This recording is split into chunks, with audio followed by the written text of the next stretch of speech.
11 Bhumihar candidates को इस list में मौका मिला है। भूमिहार उतना ही राजद या कांग्रेस को वोट करेगा जितना मुसलमान बीजेपी को वोट करता है। भाजपा जैसे पार्टी ने भूमिहारों को मौका दिया है, तो क्या एक बेसिक कारण क्या लगता है? नमस्ते, मैं हूं आदर्श और प्रभात खबर देख रहे हैं आप।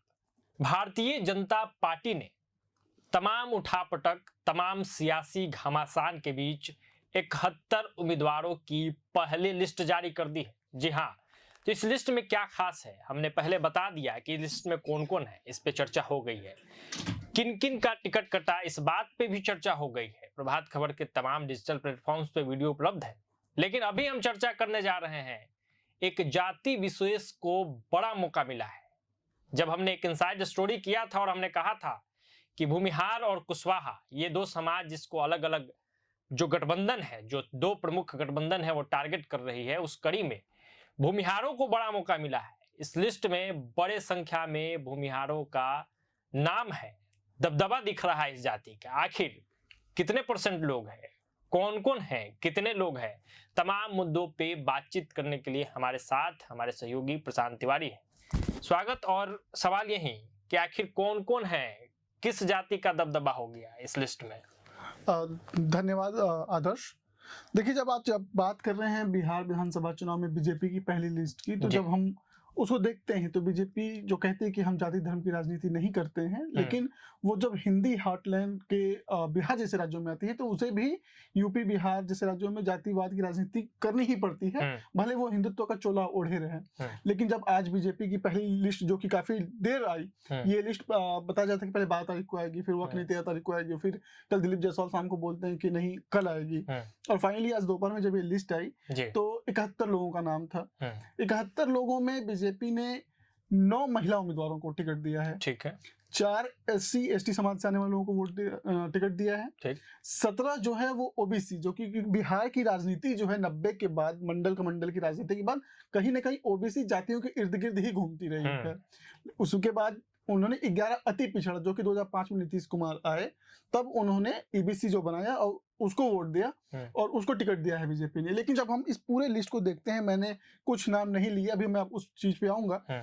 बीजेपी ने करीब 11 जो हैं अपने कैंडिडेट्स भूमिहार जाति से उतारे हैं। 11 भूमिहार कैंडिडेट्स को इस लिस्ट में मौका मिला है, ये बड़ी खबर है। हाँ, और अगर आप इस लिस्ट में, पहली लिस्ट का जो अगर हम उसका क्राइटेरिया बनाते हैं 100%, अगर हम 71 सीटों को अगर परसेंटेज वाइज कंपेयर करते हैं तो करीब 15%, जो कि एक तरीके से एक प्रभुत्व, अपना डोमिनेशन दिखाता है भाई, कि एक कम्युनिटी, एक जाति से आने वाले लोगों को 15% टिकट दे दिया गया हो, तो ये बड़ी बात है अपने आप में। हाँ, मतलब इस पूरे लिस्ट में, जैसा कि हमने कहा, परसेंटेज की बात की जाए तो 15% भूमिहार, यानी 71 उम्मीदवारों का जब आप 100% निकालेंगे तो लगभग 71 में 11 का अगर आप परसेंटेज निकालेंगे तो लगभग वो 15% होगा, यानी कि 15% भूमिहारों को इस लिस्ट में मौका दिया गया है।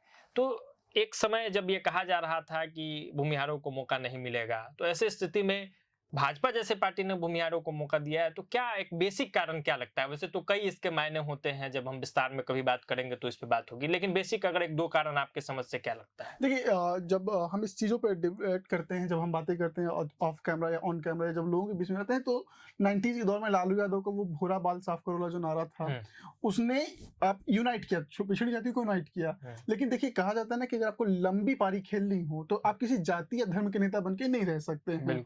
और बीजेपी ने देखा कि जो भूरा बाल में सबसे अधिक, अगर कहीं ना कहीं ये बात सच है कि सबसे अधिक OBC, जब लालू यादव का दौर आया तो अत्याचार जो सहा वो भूमिहार जाति के नेताओं ने और युवाओं ने सबसे अधिक सहा, और बीजेपी को मौका भी दिखा। और दूसरी बात ये भी है कि भूमिहार जो हैं वो बहुत ही वोकल हैं अपने मुद्दों को लेके, अपने राइट्स को लेके बहुत वोकल हैं। बिहार के पहले मुख्यमंत्री कृष्णा सिंह से लेके आप देखिए अनुग्रह नारायण सिन्हा जैसे बड़े नेता, और जब हम निकालते हैं सारी लिस्ट तो हमें बहुत सारे ऐसे CM भी मिलते हैं बिहार में जो कि भूमिहार कम्युनिटी से आते हैं। ये मेहनत कश कौम है और हमेशा बीजेपी के लिए कोर वोट बैंक रही है शुरू से ही। इसने हर बार बीजेपी का ही साथ दिया है। विपक्ष को इस बार उम्मीद है, खासकर तेजस्वी यादव जिस तरीके से राजद में भूमिहारों की एंट्री करा रहे हैं, लगता है कि भूमिहार हमें वोट करेंगे, तो ये तो वक्त में बताएगा, भविष्य के घर में उस पर क्या ही बोलना। लेकिन कहीं ना कहीं बीजेपी का एक बड़ा वर्ग जो है वो मानता है कि भूमिहार आज भी 100% जो है वो एनडीए के साथ है, बीजेपी के साथ है। और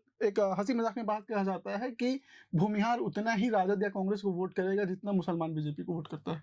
चलिए, तो ये अंदर की बात थी और यही समीकरण था कि आखिर भूमिहारों को तवज्जो देने का एक कारण ये है, जैसा कि प्रशांत जी ने बताया, कि भूमिहार अपने मुद्दों को लेकर वोकल रहते हैं, इम्पैक्ट डालते हैं। वो प्रत्येक चुनाव, विधानसभा चुनाव हो या लोकसभा चुनाव हो या पंचायत स्तर तक का चुनाव हो, तो ये जाते उसमें इम्पैक्ट डालता है।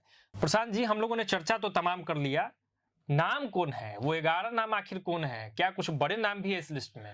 जी बिल्कुल, कई बड़े नाम हैं जो कि बिहार की राजनीति में अहम स्थान रखते हैं। साथ ही वो न सिर्फ बिहार की मीडिया के लिए, नेशनल मीडिया में भी अक्सर छाए रहते हैं। सबसे बड़ा नाम जो है वो नाम है प्रदेश के डिप्टी सीएम विजय कुमार सिन्हा जी का, जो कि लखीसराय से 5वीं बार विधायक हैं। माफ करिएगा, मैं 5वीं बार चुनाव जीतने के लिए मैदान में उतरेंगे। वो 2005 से लगातार विधायक हैं। हालांकि 2005 के अक्टूबर के चुनाव में उन्हें हार का सामना करना पड़ा था और वो करीब 80 वोटों से ही राजद के उम्मीदवार से हार गए थे। लेकिन उसके बाद जब उनकी जीत का सिलसिला शुरू हुआ तो फिर वो आज तक नहीं रुका है। उसके बाद अगर हम नामों को देखें तो सबसे पहले बीजेपी से बीजेपी के कट्टर हिंदुत्व की जो छवि है और उसके जो झंडा बरदार हैं वो हैं हरिवंश ठाकुर बचौल, जो कि काफी चर्चा में रहते हैं अक्सर। गोरिया काठी से देवेश कांत हैं। जाले से नीतीश कैबिनेट में मंत्री जो हैं जीवेश मिश्रा, उनको भी बीजेपी ने टिकट दिया हुआ है। अरवल से मनोज शर्मा जी हैं। हिसुआ से अनिल सिंह, तेघरा से जो है वो रजनीश कुमार हैं, बेगूसराय से कुंदन कुमार है, वारसिलगंज से अरुणा देवी हैं और तरारी से विशाल प्रशांत और विक्रम से सिद्धार्थ सौरभ, जो हाल ही में पहले कांग्रेस के विधायक थे और सदस्यता लेके पार्टी में अब वो भाजपा से चुनाव। अच्छा, सबसे बड़ी बात देखिए, बीजेपी ने जो 9 महिलाओं को वोट दिया, सीट दिया, उनमें से एक जो महिला है अरुणा देवी, वो भी जो है वो भूमिहार समझते हैं। कि जिस तरीके से राजद ने भूमिहार पॉलिटिक्स करने की कोशिश की, भूमिहारों की एंट्री कराई आनन फानन में, भूमिहारों को टिकट देने की बात हो रही है, तो ऐसे स्थिति में इसका तोड़ भारतीय जनता पार्टी ने भी निकाला। और ये वर्ग छूट ना जाए, ये वर्ग नाराज ना हो जाए, इसको ध्यान में रखते हुए बड़े संख्या में भागीदारी पहले ही लिस्ट में दे दी गई है। हालांकि अभी एक और लिस्ट आनी अभी बाकी है, उसमें क्या होता है। और ये नहीं है कि सिर्फ भूमिहारों को, जैसा कि इन्होंने शुरुआत में ही बता दिया था कि ओबीसी का भी विशेष तौर पर ध्यान रखा गया, एसटी का भी विशेष तौर पर ध्यान रखा गया, महिलाओं की भी भागीदारी इस पूरे लिस्ट में है। तो बिहार की राजनीति से जुड़े हुए तमाम मुद्दों पे अंदर की जो बात है, जो उसका एनालिसिस है, लगातार हम आपके सामने ला रहे हैं और ये सिलसिला लगातार जारी रहेगा। आप जुड़े रहिए प्रभात खबर के साथ। बहुत बहुत धन्यवाद। प्रभातखबर.com, विश्वास वही, रफ्तार नहीं।